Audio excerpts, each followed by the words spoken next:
नमस्कार दोस्तों, मैं हूं राजेंद्र और आपका स्वागत है राजेंद्र स्पीक्स में।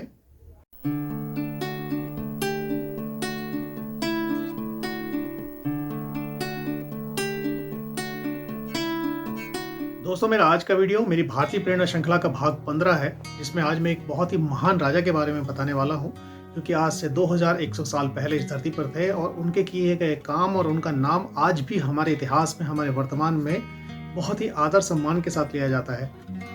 तो जी हाँ, वो कोई और नहीं, वो थे चक्रवर्ती सम्राट महाराज विक्रमादित्य। तो आज हम इनके बारे में बात करेंगे, चक्रवर्ती सम्राट महाराज विक्रमादित्य। चलिए शुरू करते हैं आज का वीडियो।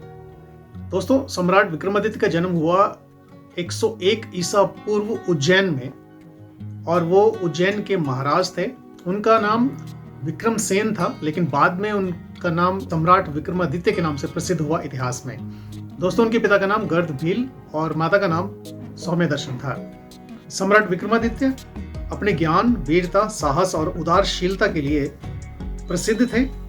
इतिहास गवाह है कि सम्राट विक्रमादित्य बड़े पराक्रमी थे और उन्होंने शकों को परास्त किया था। दोस्तों, सम्राट अपने नगरजनों का हालचाल जानने के लिए भेष बदलकर नगर में भ्रमण किया करते थे और उनकी समस्याएं सुनकर उनका निवारण करते थे।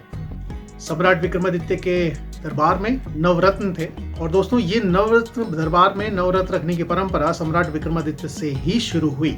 उससे पहले ये परंपरा नहीं थी। बाद में कई सारे बड़े बड़े सम्राटों ने, महाराजों ने अपने दरबार में नवरत्न रखने शुरू किए।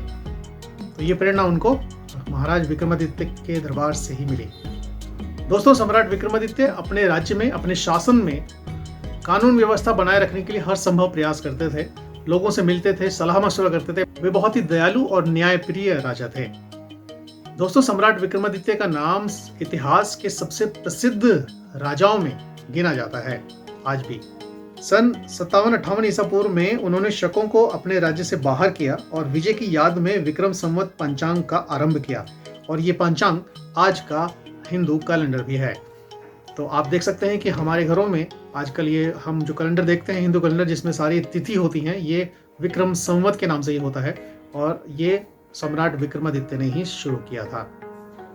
दोस्तों, सम्राट विक्रमादित्य का भारत की भाषाएं संस्कृत, प्राकृत, अर्धमगधी, हिंदी, गुजराती, मराठी, बांग्ला आदि भाषाओं के ग्रंथों में उनका विवरण मिलता है। उनकी वीरता, उदारता, दया, क्षमा आदि गुणों की अनेक गाथाएं भारतीय साहित्य में भरी पड़ी हैं। अलग अलग भाषाओं में, अलग अलग साहित्य में उनका जिक्र मिलता है और वो भारत के एक ऐतिहासिक पुरुष हैं, जिन्हें आज भी हर समय का भारतीय समाज उनके बारे में बात करता आया है, उनकी कहानियां सुनाता आया है। दोस्तों, सम्राट विक्रमादित्य के दरबार में 9 रत्न थे और इन नवरत्नों में उच्च कोटि के विद्वान, श्रेष्ठ कवि, गणित के प्रखंड विद्वान और विज्ञान के विशेषज्ञ आदि सम्मिलित थे। महाराजा विक्रमादित्य का वर्णन भविष्य पुराण और स्कंद पुराण में भी मिलता है। दोस्तों, उनका वर्णन प्राचीन अरब साहित्य में भी मिलता है और ये माना जाता है कि उस समय उनका शासन अरब तक फैला हुआ था। इतिहासकारों के अनुसार सम्राट विक्रमादित्य का राज्य भारतीय उपमहाद्वीप के अलावा ईरान, इराक और अरब में भी था और मिस्र भी उनके शासन में था। दोस्तों, इतिहासकारों ने इतने महान राजा के बारे में, जिसका साम्राज्य इतना बड़ा था, उनके बारे में इतिहास में बहुत छोटी जगह उनको दी है, जबकि उनकी जगह इतिहास में बहुत बड़ी होनी चाहिए थी। वो भारत के गौरव हैं और उनका शासन भारत का स्वर्णिम काल भी कहा जाता है। दोस्तों, सम्राट विक्रमादित्य की ख्याति, उनका नाम इतना प्रसिद्ध था कि उस समय की दुनिया के हर कोने का हर राजा उनके बारे में जानता था। कि एक भारतीय उपमहाद्वीप में, दक्षिण एशिया में एक राजा है जो कि वो विक्रमादित्य हैं और उनका शासन बहुत अच्छा है, उनकी प्रजा बहुत खुशहाल है। उस समय का इस धरती पर मौजूद हर राजा उनके बारे में जानता था। दोस्तों, सम्राट विक्रमादित्य की ख्याति इतनी फैली थी, इतने वो प्रसिद्ध थे इतिहास में, कि उनके बाद उनके नाम की उपाधि शुरू हुई और भारत के कई अन्य महान राजाओं ने उनके नाम की उपाधि अपने नाम के साथ धारण की। तो विक्रमादित्य आगे चल के इतिहास में कई विक्रमादित्य हुए। और आप जानते हैं, एक बहुत प्रसिद्ध कहानी संग्रह विक्रम बेताल, ये विक्रम बेताल जो कहानी संग्रह है, इसमें जो विक्रम है, ये यही महाराज सम्राट विक्रमादित्य हैं, जिनके बारे में कहा जाता है कि उन्हें एक ऐसी सिद्धि प्राप्त थी जिससे वो बेताल को अपने वश में कर सकते थे। और उसके बाद ये कहानियों का सिलसिला शुरू हुआ कि किस तरह से उन्होंने बेताल को पकड़ा और उसको लेके जाते थे और बेताल कहानी सुनाता था और फिर उसके बाद वो जवाब जानते हुए वो चुप नहीं रह सकते थे, वो बोलते थे और बेताल वापस उड़ के पेड़ पर पहुंच जाता था। बहुत सुंदर कहानी संग्रह बेताल विक्रम बेताल। जब हम छोटे थे बचपन में हम ये सीरियल भी देखते थे, विक्रम विक्रम विक्रम बेताल ताल ताल, बहुत ही आज भी याद है मुझे। और दोस्तों सिंहासन बत्तीसी, सम्राट विक्रमादित्य का सिंहासन सोने का सिंहासन था, उस पर 32 पुतलियां बनी हुई थी। वो पुतलियां इतनी सजीव थी कि उस सिंहासन को लेकर भी एक कहानी संग्रह शुरू हुआ। उसकी कहानियां लोगों में, आम लोगों में इतनी प्रसिद्ध हुई कि आज भी वो सिंहासन बत्तीसी के नाम से जाने जाता है। उस सिंहासन की हर पुतली सजीव थी। दोस्तों जब सम्राट विक्रमादित्य के जाने के बाद उनके पुत्र ने उस सिंहासन पर बैठने की कोशिश की, बैठना चाहा, तो उस पुतली ने उनको रोका और कहा कि तुम जिस दिन अपने पिता के समान श्रेष्ठ हो जाओगे, देवत्व को प्राप्त करोगे, उस दिन इस सिंहासन पर बैठने के बारे में सोचना।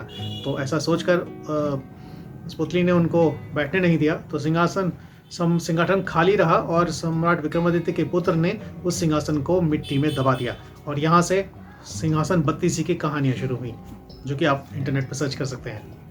दोस्तों सम्राट विक्रमादित्य एक महान शासक, दयालु, हरसिद्धि माता के परम भक्त, प्रजापालक, साहसी, पराक्रमी और महान योद्धा थे विक्रमादित्य। उन्होंने ही शक्तिपीठ हरसिद्धि माता मंदिर में, जो कि उज्जैन में स्थित है, वहां 1011 दिए वाले 2 दीप स्तंभों का निर्माण करवाया था, जो आज भी हम देख सकते हैं। और वहां हर दिन शाम को भव्य आरती होती है, जो अनुपम दृश्य है। दोस्तों उज्जैन में आज उनका एक अत्यंत सुंदर स्मारक है, जहां उनका बहुत बड़ा सिंहासन है। उस सिंहासन के आसपास उनके नवरत्न हैं और उसके बाद उसी प्रांगण में 32 पुतलियां जो उनके सिंहासन में थी, उनकी भी मूर्तियां लगाई गई हैं। ये अत्यंत दर्शनीय, देखने लायक जगह है। अगर आपका कभी मौका लगता है उज्जैन जाने का, तो इनको आप अवश्य देखिए। देखिए एक छोटा सा टूर इस स्मारक का।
तो दोस्तों, सम्राट विक्रमादित्य ने बहुत ही अच्छी तरह से अपना शासनकाल किया और ऐसा माना जाता है उन्होंने लगभग 100 साल तक उज्जैन पर शासन किया और उनके शासन में प्रजा बहुत बहुत प्रसन्न थी, खुश थी, खुशहाल थी।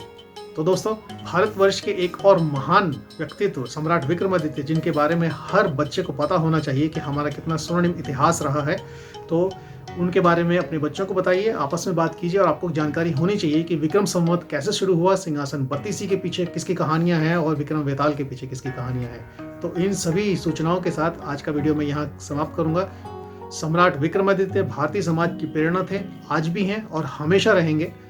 उनको हम हमेशा अपने हृदय में रखते हैं और उनसे ईमानदारी और लोगों के लिए काम करना सीखते हैं।